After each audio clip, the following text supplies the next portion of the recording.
PR with H&I, going online and beyond. So we want to bring the NA message. In order to bring the NA message, we're going to cover a few topics here. One is security changes. They're very important still. Literature delivery. And tech knowledge. We may need to educate staff, not all and we may even need to educate some people, because there's extra work required for the staff. They've got to do a bunch of stuff. And I also want to talk about reentry programs. That's a separate challenge. It's a specific way PR and H&I need to work together. And then I want to mention a little bit of what can happen beyond COVID-19. I'm going to be talking kind of fast, but because I've got a bunch of material to cover. But there will be time for questions, and if I run long, somebody ding me. So there's a couple of assumptions in this: that you already know Zoom fairly well, you know online tools, that you've already got a panel meeting going, so you've got a relationship with the facility. If that's not true, you can contact me. That's a much longer presentation on how to do the political stuff behind it. But nuts and bolts. Security. The most common question I get asked by everybody, literally all over the US these days, is what type of security is required. A lot of people seem to think that because we're video, there's no security required. That's just not true, at least in my experience. We've got 3 online meetings going in 2 jails in the prison at this point. So you want to make as few changes as possible. So everyone is watching this as we go online in the prisons. All the prisons and jails talk to each other about this stuff, and everybody is checking with it. Just like we're all checking with each other, all the jails are checking with each other. So we don't want to screw it up. So use only the NA volunteers that are already cleared, at least at first. You may have somebody who opens it up a little bit, but if so, get it in writing, because their replacement may come down on you hard. Most facilities are really strict. So security issues that are happening here is that when you get cleared, you have your picture taken, and that goes into a folder that the guard at the front desk has when you walk in physically. So when we dial in virtually, the monitor person has that same folder. If your picture isn't in there, that doesn't work. Other places are required to hold up a badge, a prison badge, or a driver's license. But security is happening even though we're online. So why is that? Why are they so concerned? They're concerned about unauthorized people passing messages. Gang-related messages are a big deal. And I'll tell you, I personally used to smuggle drugs into the facility, and all we needed was a person in the visitor who would make a particular hand sign, no words needed, and the person they were visiting, who was part of the landscape crew, would tap a spot on the desk on the other side of the glass, and that got communicated to me, so I knew where to drop the drugs for the landscape crew.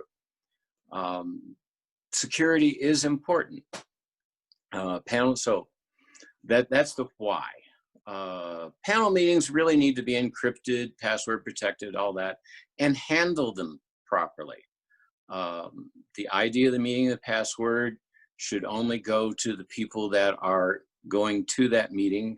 Don't be careful with this. Don't publicize that ID or password anywhere except for the people that are authorized to have it. Once we've got a reasonable track record, and that's reasonable in their eyes, not ours, things may loosen up about this. But right now, it's new. The prisons do not like new stuff. They don't. So you have to be careful with it. We want to make sure we don't screw it up, because one screw up anywhere around could shut down a lot of this across a much wider area than your local area. Literature, this is pretty self-explanatory. You still have to donate it to the facility, drop it off at the site. There's a lot of places have no contact drop-off now. If you can, because you've got the inmates in there and their social distancing and so forth, you aren't going to have very many people in the room. You know, most places do not have a very large room, so meetings are going to be smaller. And if you can, get the staff to pass out some literature of some sort. You know, at the very least, check with the staff that's available. Some places are taking a very long time to clear something through to where it can go into the library. I've seen it take 6-8 weeks from the time you drop it off before it actually makes it to the library where the inmates can get it. So you want to check to make sure it's there because it's taking longer. And another thing, consider dropping off speaker CDs. You know, once in a while, you even have a facility that'll have video TV, and you may be able to have something of that nature. But speaker CDs are the most straightforward thing, and you can get those out. I know a few places are actually recording H&I panel meetings for replay. Colorado's doing that. Not sure all of the other folks that are, but that's something to hand out. Reentry programs. You know, I talked to a number of PR and H&I people, and they go, "What's a reentry program?" This is often neglected. It's not something that your H&I panel is going to run into. Reentry people are the ones that are the provide resources to the people that are leaving the facility. No, there's reentry programs at prisons, at jails, and treatment centers. They all have them now, pretty much. Very few places don't have some level of reentry. Now, sometimes that's nothing more than to hand them a set of pieces of paper that says, here's possible places to sleep, where you can go look for a job, that sort of thing. But this is a real opportunity for the PR H&I presentation to go and talk to the reentry manager and get them to do NA schedules and literature to hand them out. Now, let me give you a sense of it. Fermine, I think Fermine's on the call, and I go down and talk to the state volunteer coordinator for the New Mexico State Prison System. And we got her to back this, and she went to all the reentry programs. And now every single inmate, as they walk out of the New Mexico prison system, gets an NA schedule and a welcome to NAIP. Here's the big deal about this. You can go in and tell them how to print off the meeting schedules. I don't know about anybody else in PR, but we don't have a lot of people, and we don't have a lot of money. So you want to leverage that reentry program to where they are doing the printing of stuff. That means you're going to have to sit down with them, teach them how to go through the website and stuff like that. That may even require working with the local IT people to get access to the NA side, because lots of folks are like that.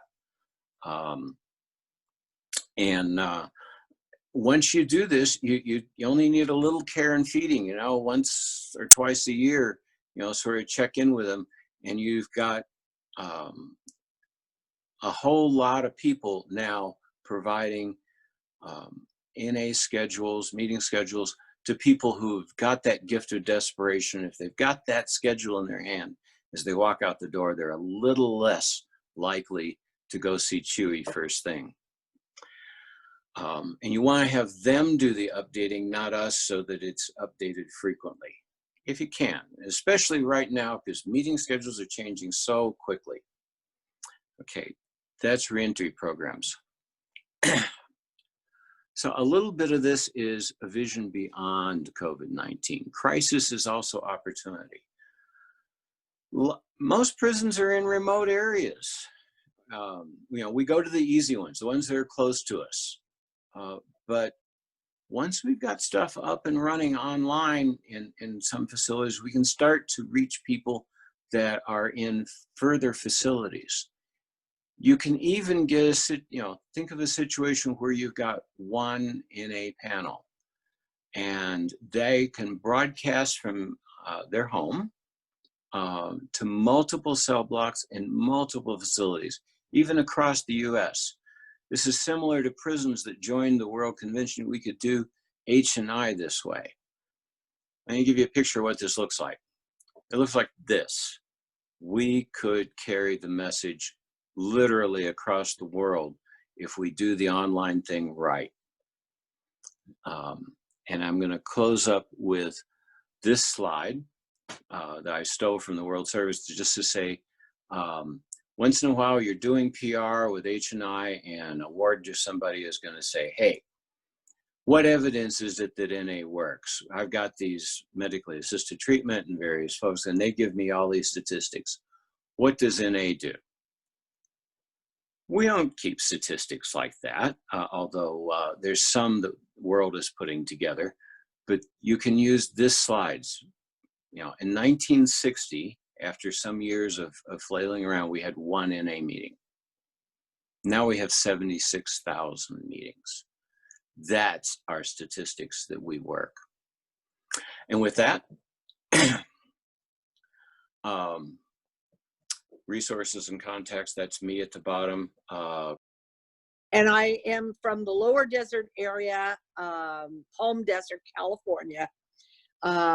Also lived for a very long time in Northern California, greater San Jose area.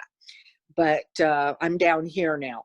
And I am the PI chair for the lower desert area.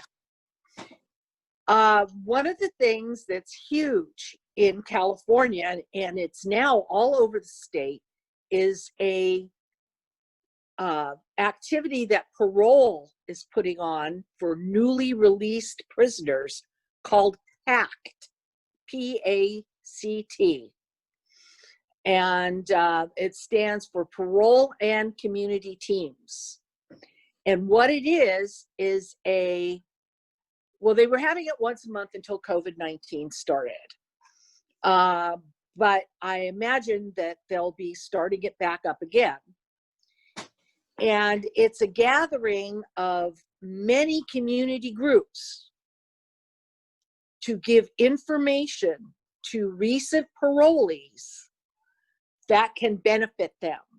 Narcotics Anonymous, we attend these meetings, and we have IPs, we have meeting schedules, we have, we're there to answer questions. We get to give like a little spiel, which is just basically, this is what Narcotics Anonymous is. We're in your community. We don't cost anything. And we're one of many providers that attend this thing. There are things like education and housing and recovery centers, all kinds of things that are not NA. But we are there as part of the community to support the parolees. And this has been very successful, at least in our area, with recent parolees coming out of the system and coming into Narcotics Anonymous. So, and I know it's all over the state of California, and they probably have similar programs in other states. If you don't know of one in your state, I would suggest contacting your local parole department and asking them if they do something like that. And can we participate?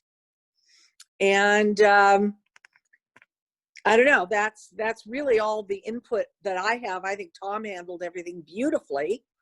And that would be the only thing I would add to it.